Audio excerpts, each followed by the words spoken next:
Hi, I'm Christian. And I'm Angela, and we are married And bored.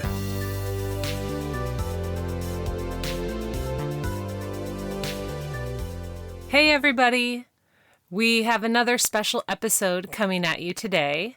Since it is the Halloween season, we wanted to talk about Final Girl. And since Final Girl is a solo-only game, we invited one of our IG friends, Natalie, whose handle is @BoardGamerGirl, to join us as she posts a lot of content about solo gaming. Christian and I also took the opportunity to ask Natalie some solo gaming questions and questions about just the board gaming space in general.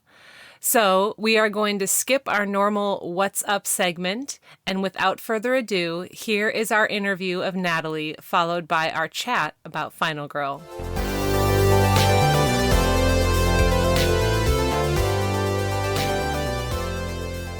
All right, we are back, and we are here with Natalie, also known as @BoardGamerGirl on Instagram. We have been following her since we got into the, podcasting gaming journey on Instagram, and she is primarily a solo gamer, which is why we wanted to have her on.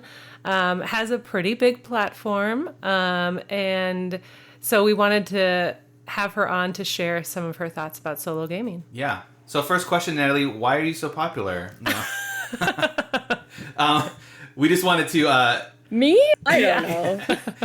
Just introduce yourself, take some time to say like who you are, what you do, where you're located, whatever you want to tell us. We'd be happy to learn.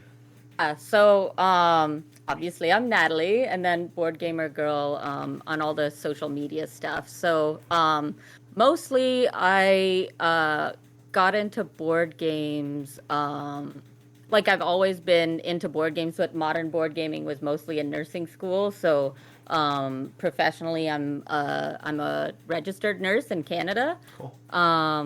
Yeah. So that was fun, the pandemic. But anyways. Oh, yeah. That's probably a whole nother podcast series. Yeah.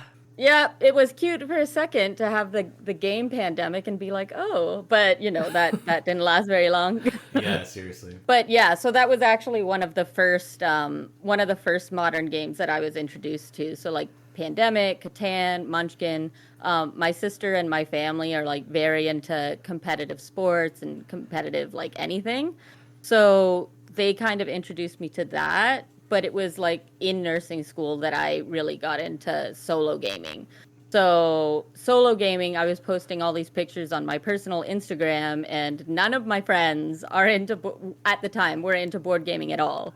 So I was like, this is probably really annoying for them. So I just made a separate Instagram account. So it's like my own little scrapbook. So pretty much how I organized it was like, I'll take a picture of the box and then what the setup looks like, and then I'll go through my game, and it's almost like a photographic memory of like my history, my personal solo history of gaming. And then somehow other people found me and liked it, and then started talking with the other people in the community. A lot of solo gamers, obviously, during the pandemic. Yes. Yeah. So, I mean, it got fun because it was like some people in the solo gaming community, it's like everyone will game separately, but then you'll all talk about your experiences together on the internet. And I think that was really fun and really interesting to have during the pandemic because a lot more people were conversing that way. And that's a lot of the people that I've either met like in real life so far now going to conventions, or will like internet game regularly. Like I internet gamed with you guys for Root, so. Yeah, that's true. That's right. Yeah. Yeah, it's so cool because like one of my favorite parts about board games is the social aspect. Mm-hmm. And during the pandemic, obviously we couldn't. And so it's cool. It's cool to hear that there was people out there that would just, they'd play the game on their own and then get together and talk about a shared experience that wasn't together. Yes. Yeah. That's pretty cool. So yeah, again, Natalie, welcome. We appreciate the time to come chat. We hope we have some fun here. We're just going to ask you. You kind of touched on a lot of this, a little bit of it, during with what you just said. But we just have a few questions that we thought, being a primarily solo gamer, that we want to hear more about. So, Angela, you want to? Yeah. You told us you got into modern board games during nursing school, or I guess solo games, nursing school. What solo game specifically? Did one specifically get you hooked, or was there just a lot of them thrown at you? So for solo gaming particularly, I think what happened with me was like maybe 2015, 2016. I don't know how I came across it, but I came across the show Tabletop that was hosted by Will Wheaton. Yeah. Yes. Yeah. And that's how I saw all these games and stuff, right? So then I was researching different games, and Scythe and I think Terraforming Mars were the two games that I first saw where I saw that the player count could be 1 to whatever number. So Terraforming Mars and Scythe really got me into board gaming, like solo board gaming. And then I was looking for variants or games that had solo gaming. Ironically, I don't have a lot of games that are like solo only, but Sure. Right. I don't think, I mean, there's not a lot. There's not a lot to begin with, I guess. But those are two like pretty heavy games. I was going to say that's very impressive. Yeah, that's pretty good. Because we have Scythe and we play it every once in a while, but it's not. We've never done the solo experience, so that's. I remember. I mean, granted, this was like 7 years ago now, but I remember trying to learn the Automa for Scythe, and it was blowing my mind. So, congratulations. It was good, but the app Scythekick is what really helped me a lot because it was figuring out the movement. Yes. Yeah, that was what was the most difficult and the biggest like hump to get over. Then playing by yourself, you get so nervous. It's like, I'm not cheating, right? I'm playing the game right. No one's around. But... I know. And then you find yourself arguing with yourself later that night, like that person I played with was a cheater, and then you remember it was you. Yep. So that's why I always make it harder on myself if I'm not sure. Yeah, no mercy from Angela, even on herself. That's true. Okay, so what do you like best about solo gaming? So, well, for me, when I was getting into it, I think I was trying to look for something to do that also did not have to deal with screens. Because it's like all my free time was I'm watching TV, I'm doing work on the computer, I'm doing homework on the computer, like you're watching YouTube. And board gaming, it was like I can physically bring something else, have like a tactile experience, and then also just allowing for there to be solo gaming. I'm not kind of limited by other people's time and trying to get like adult schedules together, which is difficult, right? That's no joke. So it's like, yeah.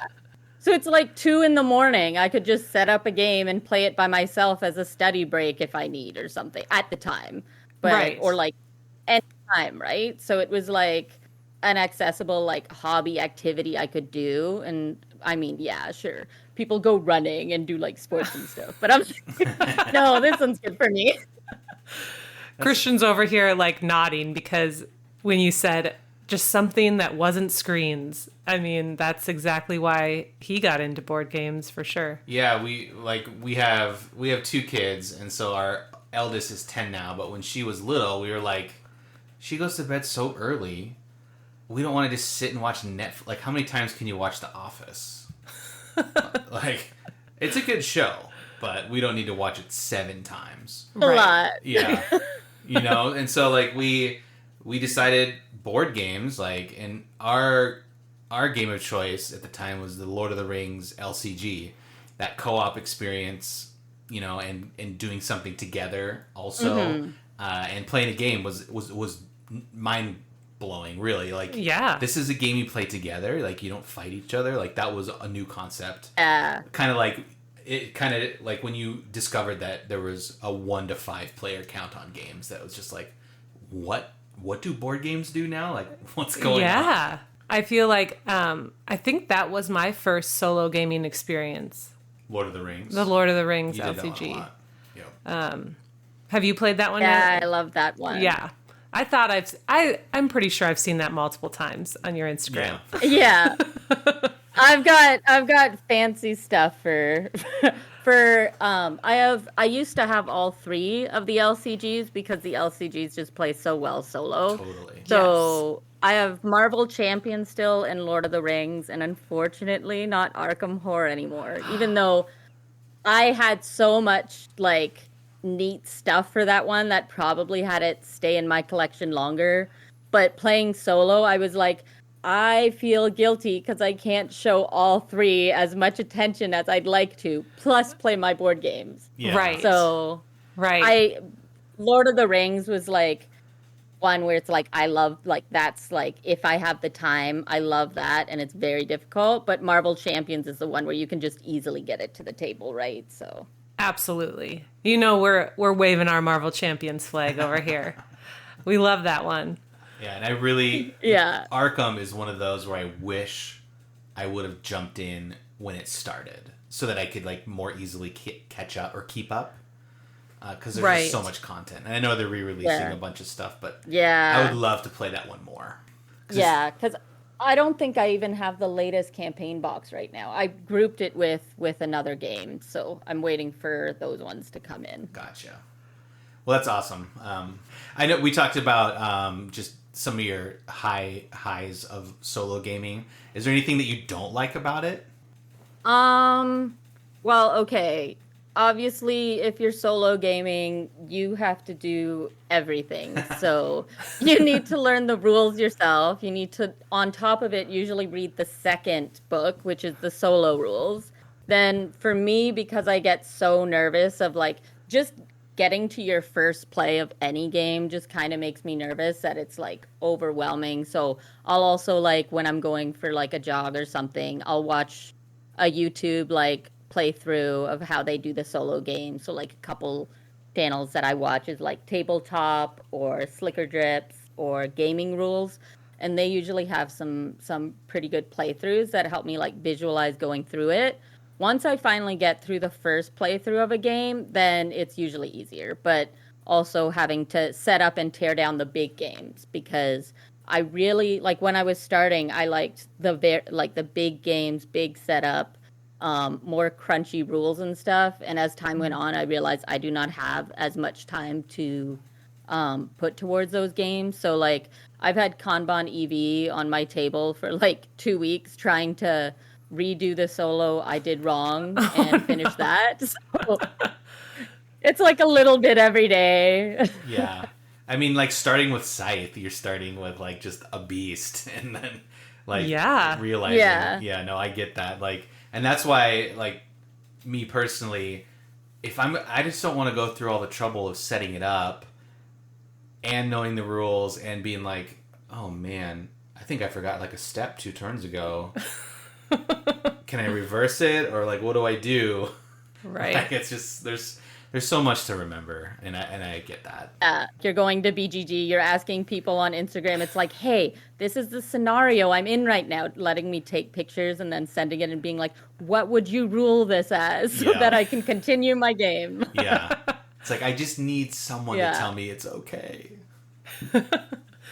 Is there one that like a game that comes to mind for like the big setup that you used to play quite a bit and has maybe taken a back seat? Oh, well, like the LCGs, I guess, like they come in and out of like being played. So I used to play them all the time, like Marvel Champions and Lord of the Rings. As soon as I got them, I was playing them like constantly. So now it's more like every couple of months they come out and I'll charge through like when Marvel has a campaign box that comes out. I'll do like just that for a couple of weeks or something. And then Lord of the Rings, it's just I think I'm in like cycle 3, so it's just a lot more difficult to pass a quest. And I'm doing true solo with a single deck for as long as I can.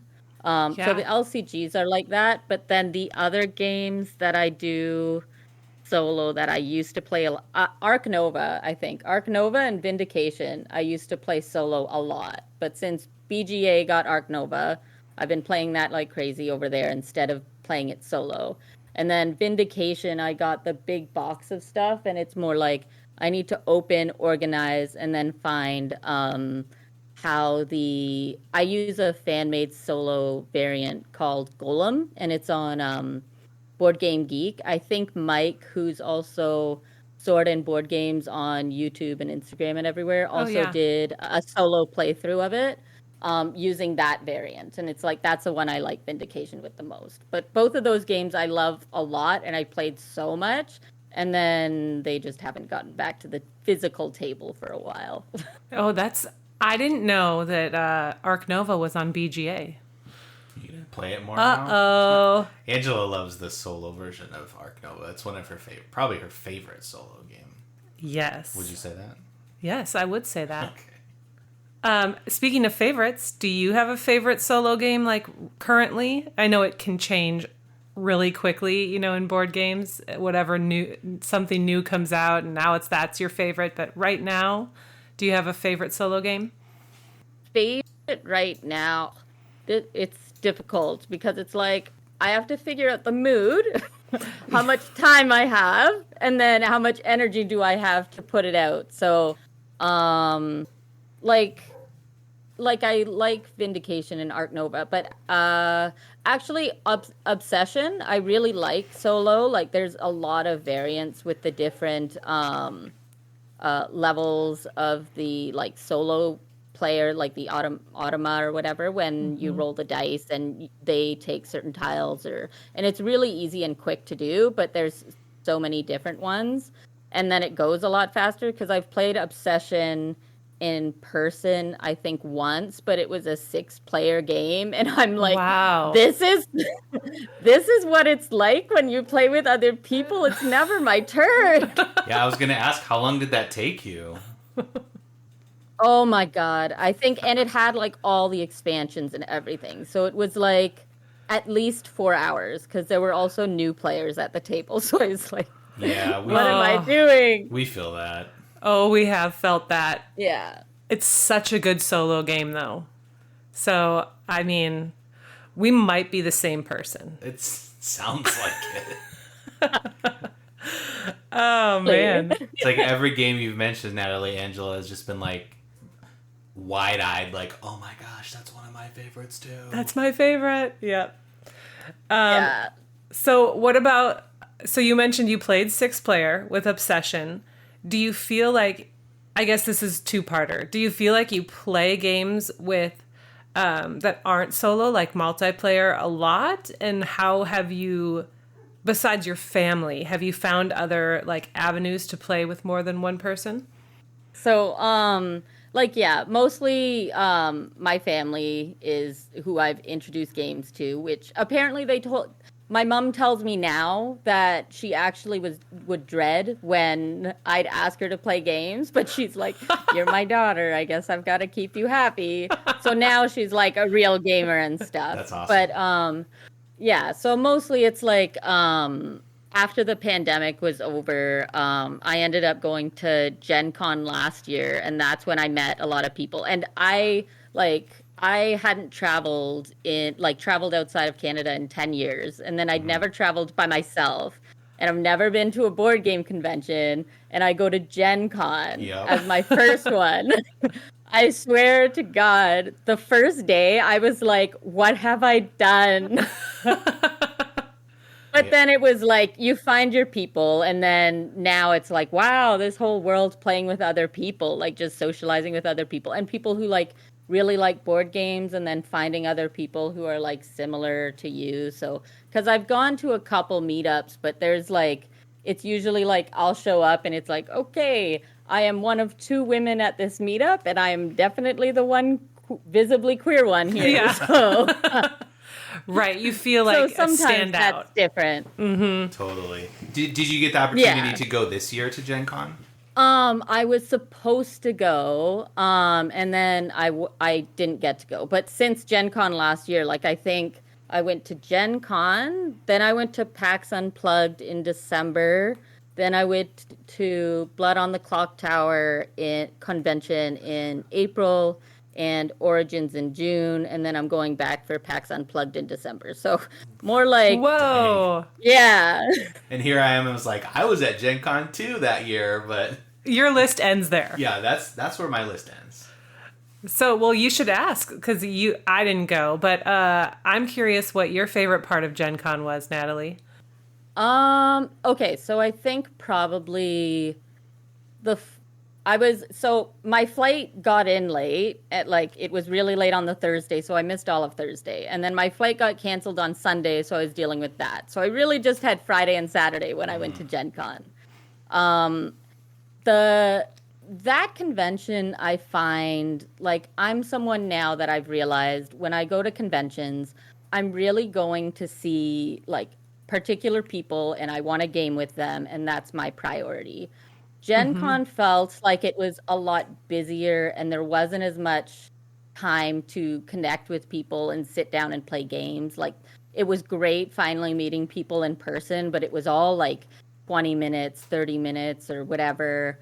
So the Friday night when I played Blood on the Clock Tower with a few people from the internet and like new people, that was definitely a highlight. And then on the Saturday, I can't remember what the party was, but I had talked with Carly of Gnarly Carly Gaming for a while. So then we finally met up for that and went to an event there, and then went to Charity Board Gamers community event and got taught Planet Unknown by Roberto from Sheer Board Gaming, or Sheer Board Gaming, and then Carly. So that was those, Blood on the Clock Tower, and then like that Saturday was definitely my favorite. Yeah, it that's was like cool. People. Yes, that's really cool. Like, and I didn't, when I was there with a buddy, and like Angela wasn't able to come with me, and she's the extrovert between the two of us. So like, I was like, I'm not gonna go meet anybody because talking to strangers, I'm never supposed to do that. But I kind of regret that now. Like, I hear stories like yours, and it's like, oh man, that would just you have again these shared experiences with even brand new people that you get to take home and talk about with your friends back home. If we go again next year, like we'd like to try and do more of that. Next time we're both at something, then that's we're getting together and we're playing games. Yeah, let's do we that. can play them solo. I don't care, next to each other, but just in silence at the same table. What do they call parallel gaming or something that you can just sit side by side? Yep. Yeah, solo. Well, I mean, there are games like that, so like that's you true. get a roll and write out or something, but that's true. I tend to like those multiplayer games too, like the ones where it kind of just feels like a solo multiplayer game. Calico. Like I like Hadrian's Wall and stuff. Oh, Calico. Yeah. Yeah. Where it's like you can't really do much to interfere with the other players. And so it's just a solo game together. Yeah, exactly. All 12 of us, like, okay, flip something, and then everyone has their head down onto their paper and not talking and doing their point and being like, has everyone finished? Let's flip another card. Yeah, that's great. And I want to ask a couple questions about, you mentioned the game Blood on the Clock Tower. I think Angela and I are... Oh, yeah. We've messaged you before about this game. We're like, I don't know if you would say we're on the fence or like, are we in it? Like, we obviously don't own it, but we just need to be convinced to like jump off the cliff of this game. Convince us. Like, and everyone loves it. Why is it so good and popular right now? Yeah. So it's obviously me as a solo gamer, it's like the biggest jump from solo gaming to social deduction. Right. And like, honestly and typically I can be like pretty shy of a person. Like once I know people, then we're fine. Like it's great. But like I'm usually not going to approach people or like have those big social moments or anything. So during the pandemic is when I was introduced to Blood on the Clock Tower, and I hadn't played any social deduction. So it's not like I'd done Werewolf or anything. First, at first I'd say it's really overwhelming just because every single role is unique. But because of that, it's like once you get over that hump, it's like an addiction. So I think from August of last year until January of this year, I was almost playing every single weekend, Wow. either online through Discord or through the Pandemonium Institute app, or if I was in person with people.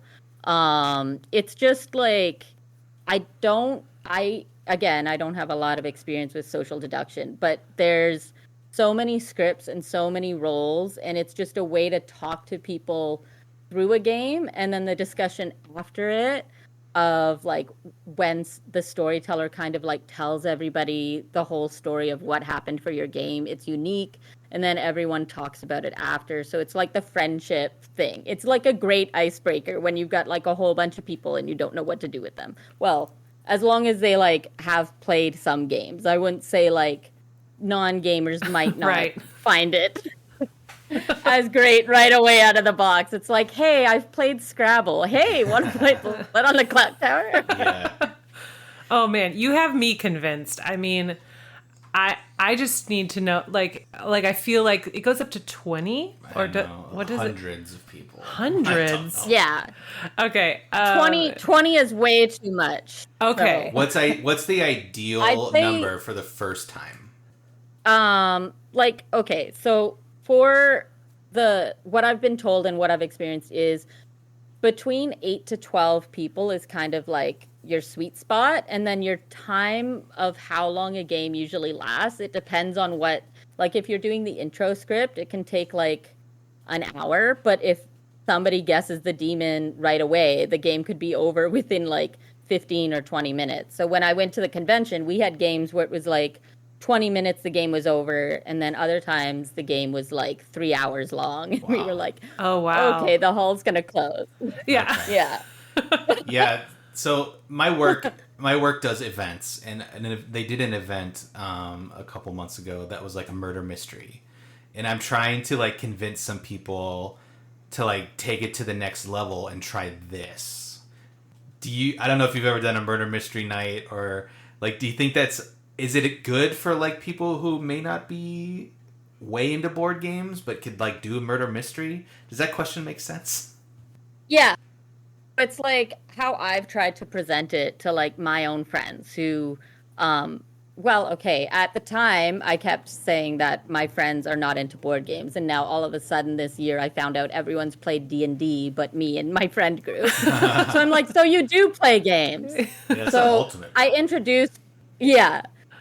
introduced Blood on the Clock Tower as as almost a murder mystery for people that don't really know, because you're still like there's like village people who are trying to find out who is murdering people and whatever. What I would suggest though is like I think there's like a how to play video on Blood on the Clock Tower online. That's almost like a small introduction. Okay. And it kind of helps new players. And then whoever's the storyteller is kind of the one that just has to know everything. And they also include in the game how to introduce the game to new players. So as you're going through, they'll say, like, it's pretty easy to pick up for players that are playing the game. It's the storyteller that you've just got like a lot to have to learn. And for me, I haven't story told yet, but I just watched a lot of like playthroughs. So like the Pandemonium Institute has them, and then No Rolls Barred has them, to try to learn the roles, because that can be the trickiest one. Okay. And then you usually do the introduction script. I forget what it's called, but like I played that one like 10 or 20 times. I thought I mastered the game because I was always evil and I was always winning. Then we went and played a different script, and I'm like, well, okay. Now I'm lost. And I was also good. I'm like, oh, this is what it's like when you don't know all the information as a bad player. It's got me so intrigued. I mean, would you recommend, like, for us being already in the board gaming space, like buying it, or would you say join like you did, like join find a other group. people and join a group, or does it matter? Well, so there's a few different discords that I've played Blood on the Clock Tower with, like, you could play it like just on Discord without video or anything and just use different channels. Or I I think like there's a few, like there's a London Ontario group here. There's like the Clock Tower Con group. If they're doing another convention next year also. So in April it's in Washington and they do it for the whole weekend. So it's literally just Wow. games on games of that. And it's like intro games up to like expert games and like script competitions and stuff. There's That's ECG crazy. gamers. Like there's a whole, if you just throw it out in the internet that you're interested in Blood on the Clock Tower and playing, there's definitely people to do it with. It's more like trying to figure out time zones at this point if you're doing it through the internet. Yeah. Isn't that Yeah, true? we're Yeah. still terrible at that because where we live, we don't do times like I know. we don't do daylight saving. Yeah. Oh, Arizona, you love Arizona. it, right? Mm-hmm. Yeah. But yeah, I think we have a couple more questions. Yeah, so I was wondering specifically, how do you feel about being a woman in the board gaming space? And you mentioned it earlier, so I don't know if it's okay. I'll throw on, like, how do you feel being a queer woman in the board gaming space? And do you think that board games do a good job of representing women and just diversity in general? Like just being like a woman in the board gaming space. So yeah, I identify as a woman with she, her, and all that. But I also think like coming to the board gaming space as like a more masculine presenting, visibly queer female also gives me a different perspective when I enter Yeah. like the board gaming space. Because as like when you go to meetups or you go to conventions, it can tend to be like more of a male, more men Yeah. hobby than female usually, right? So it's like you'll go, there's like one, two, three other women there. And it's like it's great when you see the other women there because it's like, oh my God, I have another one. Found one.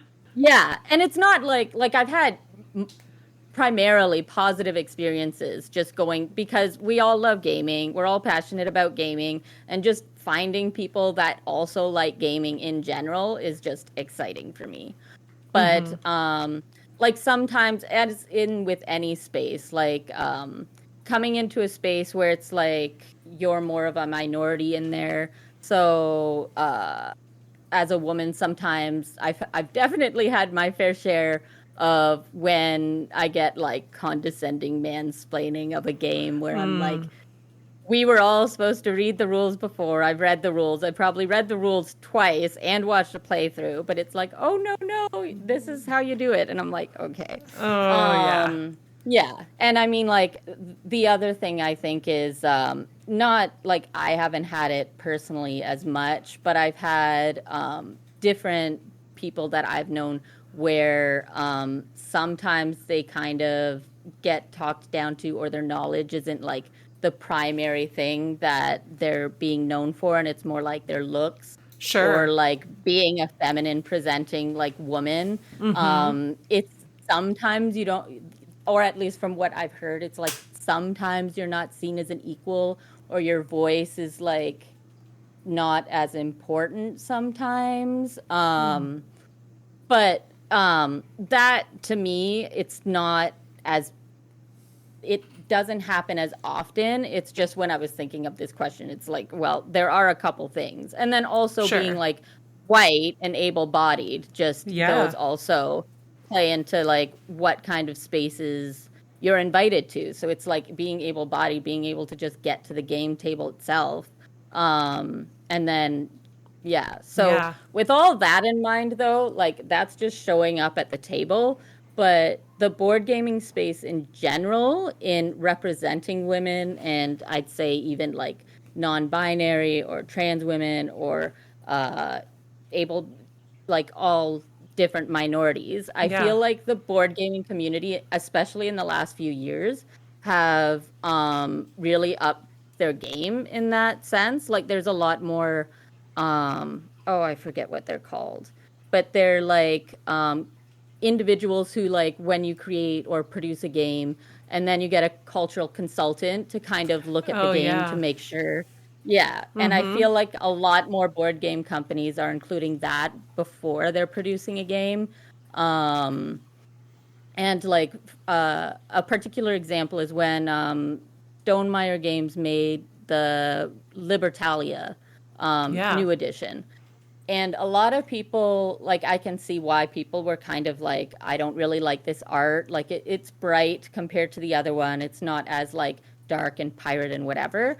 But from what I took from it was that it was a particular decision to go with more like animal, creature, pirate people, so that gender isn't necessarily fixed to the different roles on the cards in Libertalia.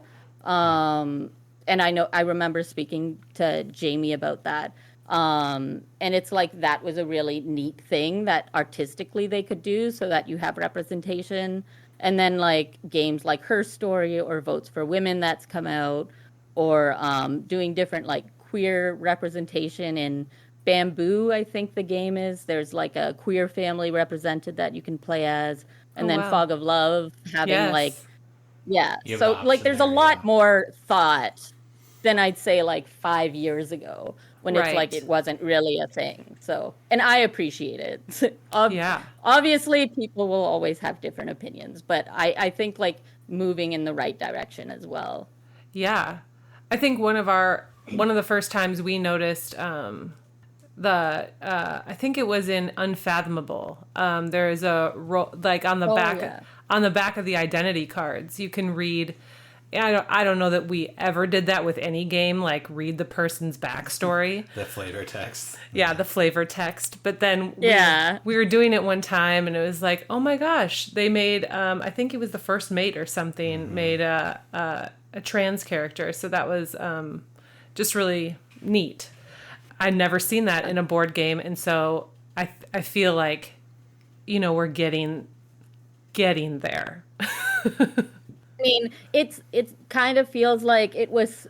I mean, I obviously wasn't in this hobby forever, but for a long period, it seemed like that wasn't really something that was concentrated on. And in the last few years, it feels like people are like, "Oh no, um, we need to represent more people and show we're more inclusive, so that it's more inviting to everyone to join the table." Like, I think that's something I hear more from everyone, is that like everyone's included and like welcome at my table. So the games are like that. The women designers as well. There's a lot more women designers. I mean, Wingspan has female artists, has the female game, like everything except for it coming from Stonemeyer Games and Jamie Stagmeyer. It's all women, right? And for it to be that popular, I think is like a big deal. Yeah, we love Yeah.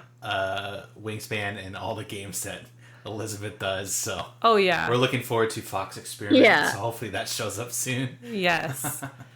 And it's funny, we just played, I mean, we've played it before, but we recently played Libertalia, so Yeah. that was like your example was like right on our minds. So that was I didn't know that backstory. Yeah. I did Yeah. know I the haven't art was I haven't different. played it, but Yeah, Libertalia is good. It's a good game for 6 people. Admittedly, it's not a great solo game or a 2-player game. It's just Yeah. got a weird mechanic Yeah. that adds to it. It's like, okay. Yeah. So yeah. Well, they can't hit it out of the park every time. I mean, Stonemeyer. Yeah, let's be fair. They can't win them all. Yeah. they can get close. Oh yeah. Yeah. Oh, that's funny. I did Expeditions by them recently, and that one's really good, I think. So Oh yeah, I was as gonna. well, so. Would you recommend that? Because that's like Scythe 2, right? Well, for like it's very like I love Scythe, and I think I love Scythe more. Expeditions is kind of like a sibling Okay. to like Okay. to like Scythe. So you could probably play it quicker. It's kind of like more streamlined. It's got the same feeling to Scythe in a lot of ways because it's still the mech. You're going around. You're picking up different resources, but you're going for different quests and goals, and you have like, you're trying to get your 4 stars. So there's a lot of similarities, but it's a lot more streamlined, I think, mostly because you just have one mech and you're just moving around. And then the solo, there's actually 2 different mechs that you're controlling. And they're so easy. You just move them. One goes from left to right and one goes right to left, and then they'll just keep grabbing stuff, and then they move on their little automa card like in Scythe. So it's similar, but it plays a lot faster, and I think it's also easier to set up than to get Scythe out. Those are 2 big, like playing faster and a lot easier to set up. Yep, 2 big ones. Yeah. No one has time for a So Scythe if you want game. like a taste of Scythe. Yeah. Maybe we'll have to take a look at that. Yeah. Also very interested in the bee one that he just talked about. If you Apiary, I think it's called. It looks really cool. Anyways, what's up, Stonemeyer? Yeah. Come on our show. I know, Stonemeyer. Yeah. Everything's good. Sponsor. Yeah. There we go. That'd be awesome. Send us games.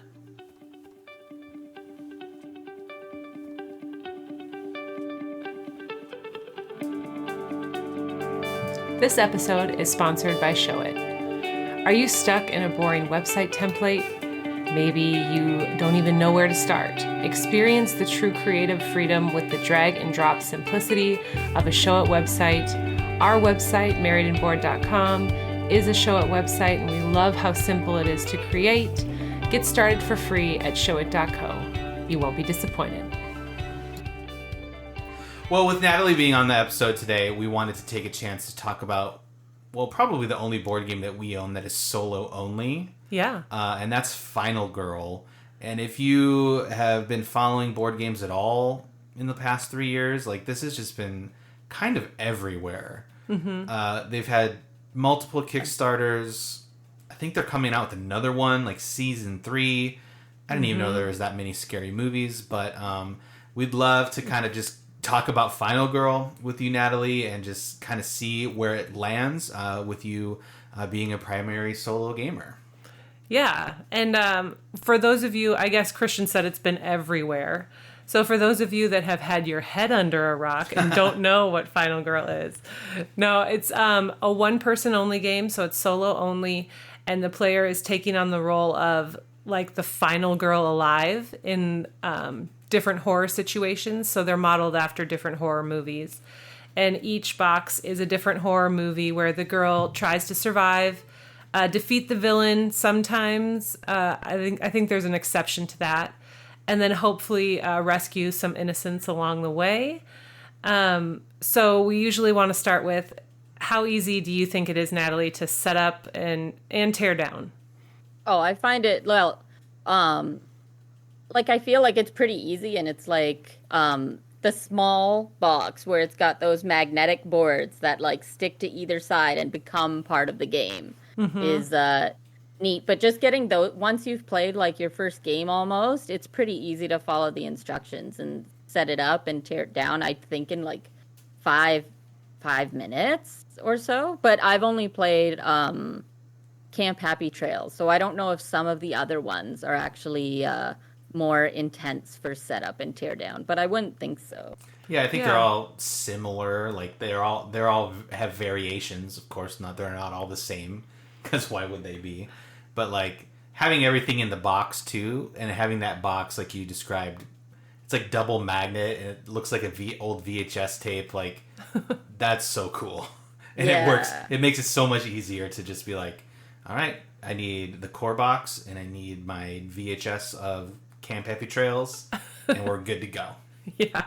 Your VHS. I'm like, some of the kids today might not know what that is. That's right. Yeah, well, CDs. Or know what that is. That's probably true as well. And then we don't have this, but I'm curious, Natalie, do you have the player mat? The player mat for Final Girl? For Final Girl? Yeah. I don't think I had it like when I had it here. I think the store that I bought it from, I literally was able to just get the core box and Happy Trails. As I was going to the store, they had the playmat and somebody bought it. The playmat would have been nice, but I mean, yeah. so there's a funny story behind that for us. Like we weren't on the first Kickstarter. We got the second printing, yeah. Yeah, second printing. And one of the options was to get the playmat. And so we consulted a family member. Yeah, cousin Ryan. I was going to What's say up? who won't be named. No, I'll name him, whatever. And he said, "No, you don't need the player mat." And then next time we saw him in person, we talked Final Girl, and he's like, "Yeah, the player mat's pretty nice." Oh man. It would be nice. It was nice. Yeah. Yeah. Okay, so like how accessible do you think? Now this is interesting because normally we say like how accessible is this game to play because we're thinking about like bringing other people to the table that haven't played games before. Yeah. So this one's kind of a weird question because if you're not a gamer, why would you ever pick up Final Girl as a solo only game? Yeah, horror fan, I guess. But Yeah. So I guess maybe like accessible, like, I mean, the depth of the rules maybe is how I would say it. And like, is it intimidating as a solo player? Like when I first went to play it, I don't think it was particularly difficult to learn. I also know like Final Girl was kind of a new version of Hostage Negotiator, which Right. was like the original kind of like solo game from, I can't remember the company, but Final Girl, it kind of takes on the same thing, and it's if you've played games before, you'll pretty much be able to get it, since it seems like buying cards, card management, and dice rolling, and moving around the player board. Like I would put it even on lighter or medium, but again, I'm not sure. I'm sure that's just the intro box that I played. That some of the other ones to learn it might be more difficult. The difference is with the accessibility.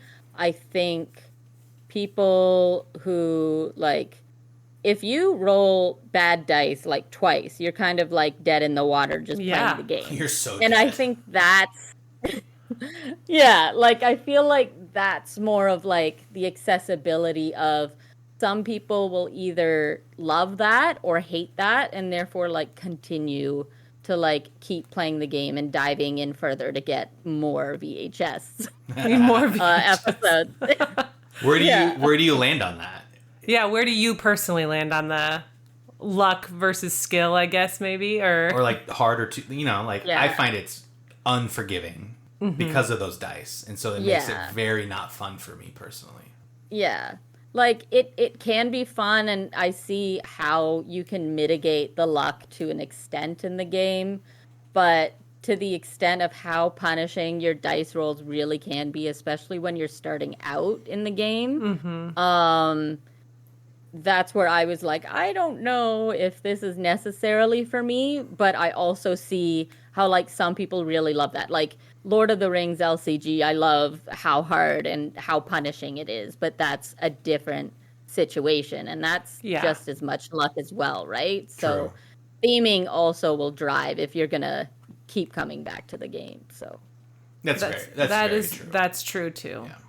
Yeah. So before we came on, you talked a little bit about just like briefly about why Final Girl might not be for you. So maybe talk about that in like the immersiveness of the like horror genre. So do you think like that the game does a good job of like building up the horror movie it's trying to live in? Do you feel like a Final Girl when you play it? Scared? I can't play it at home alone in the dark. No. Yeah, that's right. So it's like I am a big scaredy cat. Like, so horror movies are not something I know as much about. Obviously, I know some of the takes that they go on with some of these episodes where it's like Friday the 13th or Chainsaw Massacre or Poltergeist. And I think that is a big draw for this game, is that if you like horror movies and scary, then automatically you kind of want to play this game, regardless of like anything else, especially if you're a gamer. And I feel like that's a lot more of the conversation that I've had with people who are solo gamers and like the game. Right. For me, because horror isn't as big a thing for me, I can feel immersed with it. Like there's that tension of being this one person and you've got to like help your victims out and go after the big bad, and then you still have to like flip a token to see if you really killed them or if they came back one time. I think that's really like immersive as well, so that you have that feeling of the horror movie. So it goes really well with the game itself. It's just theme is a big deal on whether you'll like it or not, for me at least. I think that's a good way to put it, because I mean, well, I guess we could talk about it now, just lead into the fact, like, is it fun? And so, Christian, you would say it's not fun. I would say it's not fun. But that's trying to be nice about it. I mean, for him, I'm just saying maybe that's why. Like, I'm putting my finger on it. Like, maybe that's why. I can connect with all the movies as well. Like, there's one that's based on Alien, where it's like, okay, this is one of the few ones that I've actually seen. Oh, I really want to try that one. Or there's another one that looked familiar too. The Intruders. That's based on Strangers. I hate that movie. That movie. But don't ever watch it. Yeah, and with it just being so unforgiving. For me, like, even Lord of the Rings. Yeah. I know, like, Angela loves that game as well. You obviously do too. Like, I just remember playing that game, like, Journey Down the Anduin, and that stupid troll would come out turn one, and then we would all die immediately. And I'm like, it's over. Like, I don't want to do this anymore. Frodo is dead. Yeah, you got pretty discouraged. I did. Yeah. But hear me out. What if we do this? What if we retheme this game? And now you're Aragorn going through the crack in the wall, trying to find the ghosts to fight for him at the end. But the ghosts are also trying to get him, and so that is the new final girl. So you're the final king. Oh. I could get behind that. Okay. Or the mines. You're Gandalf running away from the Balrog, and you just try to like save all the dwarves on the way out. I don't know. I would be down with that. Might have to copyright these ideas. I know. Yeah. Could be good. So do you think it's... When they do an eventual spin-off for another retheming. Yeah, exactly. What would they do? I don't know. Like, I mean, it's... take my idea. If you're listening, just take it. Take Christian's idea. Yeah. He says you're welcome. I don't know that I think it's... I think I had more fun than you, Christian, when I played it. But I played it more than twice. But I also agree that it's just... I think you hit the nail on the head, Natalie, when you said the dice rolls at the beginning can be so punishing. And I'm someone that, like, Christian will be like, oh, it looks like we're not going to win this one. Let's just start over and pretend, you know. And I am just such a rule follower that I have to see it out, like just slog out the game until... Like, even if you know you're going to lose in 4 turns, you're like, I just have to play it out. It's terrible. But why? I don't know. And so... I have to play it out, too, so... Okay, see? There's someone else like me. You guys are better solo gamers. Yeah. That's why I play video games. I die a lot. Yeah. But... I think I have fun. Right. So maybe that's why, like, I don't really have You've fun. You've played it enough. Yeah. Yeah. And I want to like this game more. I do too. The board game hype train it's a big train, and I have jumped on many trains for games. And this is one of them where I was like, this is going to be so good. And I feel like there's more to it that I just haven't uncovered. So I feel like I need to give it another chance. Maybe play some of those scenarios that I'm more familiar with in terms of like those movies that I've seen. Yeah. Maybe that'll up the fun factor a little bit. Or maybe we'll just play it together and we'll co-op it so that I don't have to remember all the rules. That's the thing. And then you can do that part, Angela. Save me. So you bought the core box, Natalie, and you bought one VHS, right? Like one scenario. For Final Girl, yeah. And I played it a few times. The thing was I think it was, I first got it when the Kickstarter was first fulfilling, and then some retail stores had copies. And a lot of people that, like, I value their solo gaming opinion were super excited. And Right. therefore, I was really excited. Totally. So I played it, and it was good. And then, like, I left it alone. I came back, and I'm like, this is just really punishing. I don't really care for horror. And then, again, I think the hype of it, sometimes it's like the hype of games, you'll get it, and you'll be disappointed, regardless, because you're just too excited for it. And then you'll come back to it later, and you'll be like, actually, this is great. So I try to do that with, like, games when I get them, and it's like, oh no, I have a little bit of disappointment. And if I wait and then come back to it, it's like, oh no, this is a great game. Yeah. Final Girl is a great game for particular gamers that might not be me, is all. Yeah. Yeah. Yeah. I think that's fair. And I think it's also good advice, like that. Give it some breathing room. Give maybe? it some breathing room, because we definitely got on the hype train, like Christian said, for this one. And, like, we didn't just get the core box and one scenario. We got everything. Well, not player mats. Oh, so no, sorry. Not all the accessories. We got season 1 and season 2, and the core box, of course, to go along with it. But it was so fun to open. It was so fun to open. Yeah. And then I think the hype was so high that like you said, there was nothing it could have done to not be disappointing. True. And so now we just need to give it some breathing room. I think that's good advice. I don't know if you've played Fort, Natalie, but that's a game by Leader Games. Oh no. And I'm a big I wanted to play that. Yeah, I'm a big Leader Game fan. We played Root online together, but I was so hyped on this game, and then we played it a couple times, and we were both like, what? What is this? And then we honestly probably didn't play it for a year. And then we got it out, and it's like, it might be one of our favorites now. It was just weird. Well, like, that's good then. Yeah. It needed to simmer. Yeah, so it's possible. Maybe someday.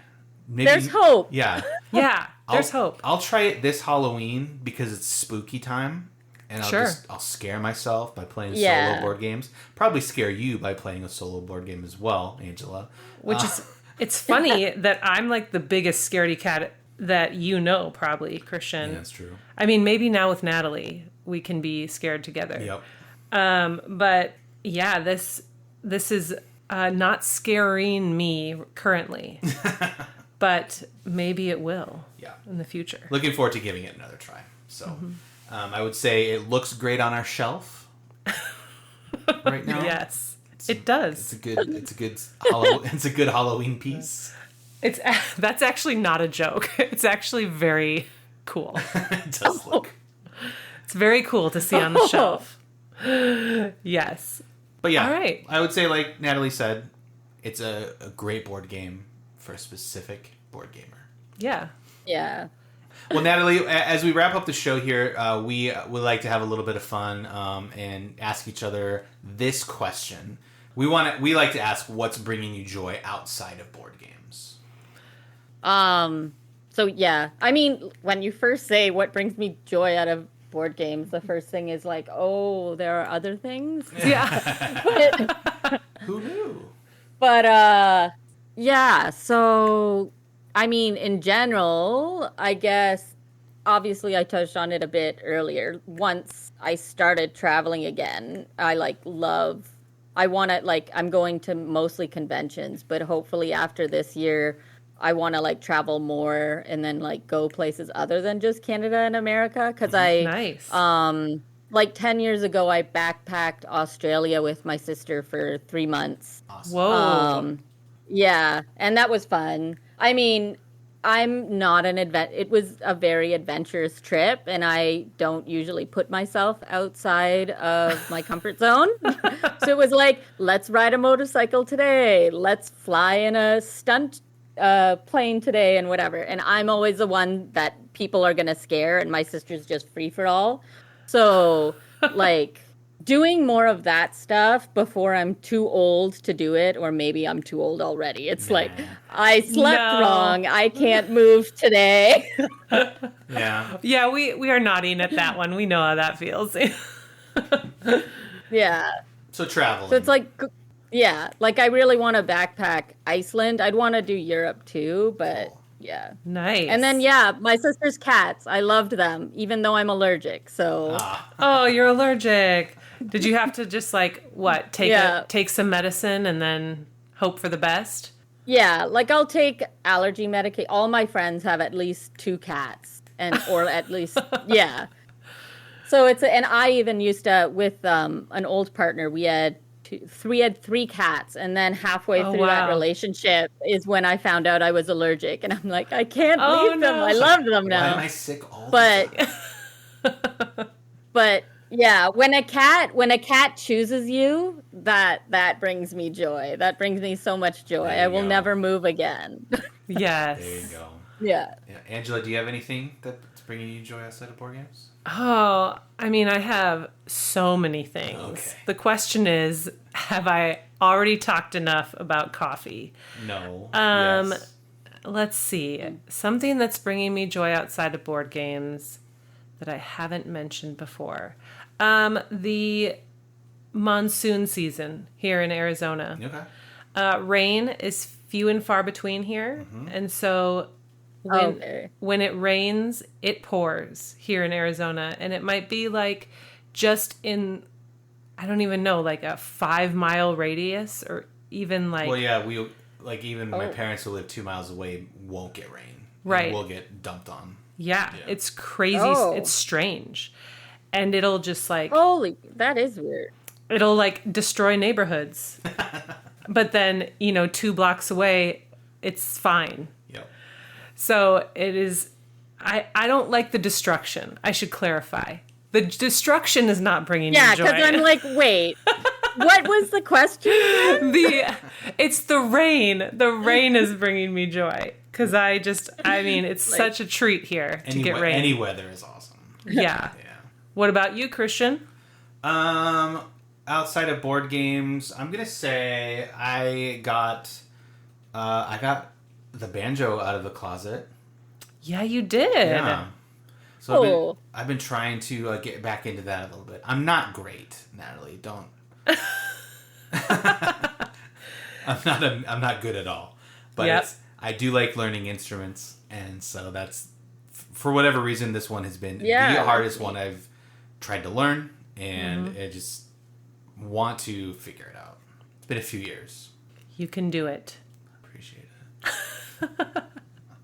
Believe in you. Thank you. We believe in you. Thank you. Go for it. And also, I always like to ask Angela what books she's reading. And Natalie, I don't know if you're a reader at all, but if you want to recommend any books, feel free to do so. Yeah. Angela loves reading, so I want to ask her, like, what are you currently reading, Ange? Oh, man. You got to let the people know. Well, I think that I just finished an audiobook today. Okay. So you've caught me in a weird stage. So is it nothing? No. Oh. I'm currently reading, I'm still going little by little through All the Light We Cannot See. Okay. It's a great book. I just read it at night, and so I read 5 paragraphs and then I fall asleep. Yeah. But it's not because the book is bad. It's just me. But yeah, I'm hoping to start maybe, I don't know, this is kind of boring, but like more of a nonfiction self-helpy type of book. Oh, okay. I feel like I haven't read one of those in a while. How to Tie Your Shoes in 6 Easy Steps? No, it's oh my gosh, I'm gonna try to find the title. I think it's an Oprah book or something like that. I'm gonna forget the title here. I'm gonna look it up. Everybody hang tight. Okay. Natalie, do you read I'm books? like, yep, there's definitely more than one. Yeah. It's like, no, I just read the ingredients on the back of packaging. I don't read books. No. Right. I just finished the Mistborn trilogy by Brandon Sanderson. Yes. And yeah, that was actually my introduction to Brandon Sanderson, and I've got so many. Yeah. And then right now, because the 6th book in the Red Rising series came out, so that's what I'm currently reading. Lightbringer. Yes, yeah. Yeah, awesome. Oh my goodness, you guys! I need to read Iron Gold still, or no, wait, Dark Age. That's 5. I need to read number 5 so I can read 6. Yeah. But I am reading the Mistborn has a sequel trilogy, which is really good too, and it takes place like hundreds of years after. So that series is really good if you need something else after you read all the books you're reading, because I know Lightbringer is not a small book. It reads pretty quickly for that one, I think, because It's like after this there was.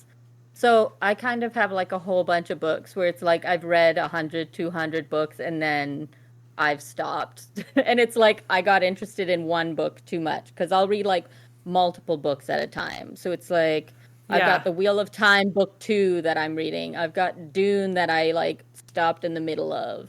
And then I don't blame you there. Yeah. Yeah, I was like, I'll just watch the show maybe. Yeah. That's exactly how I felt. That's awesome. That's funny. Wheel of Time is great. That's one of my favorites. Keep going. It's a good series. Mm-hmm. So, that's awesome. Yeah. I'm glad you read more than the ingredients. Although we would have enjoyed you either way. Hey, not everybody reads as much as we do. So that's true. It's like, you just have to ask. I did find the book. It's kind of like heavy. Oh. It's called What Happened to You? Conversations on Trauma, Resilience, and Healing. And it is, well, it's co-authored by Oprah Winfrey. And Stedman? Not Stedman, no. Oh.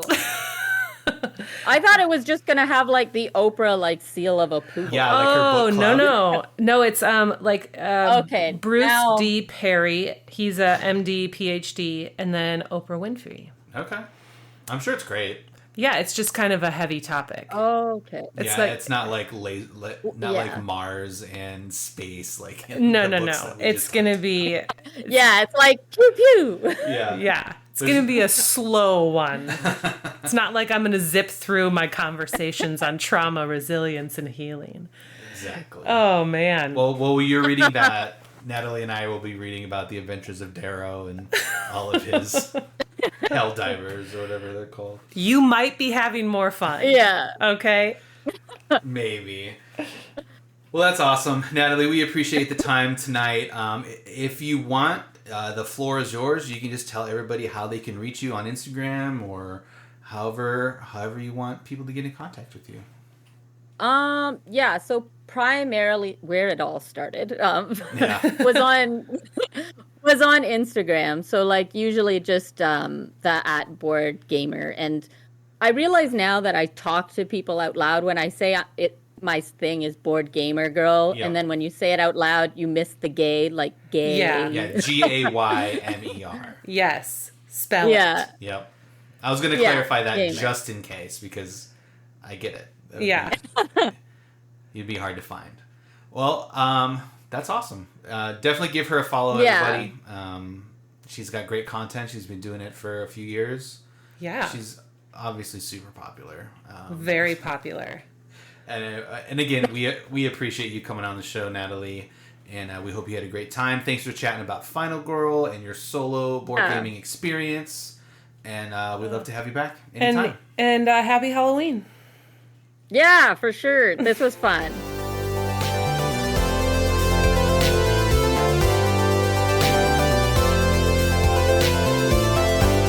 Thanks for listening to this episode of the Married and Bored podcast.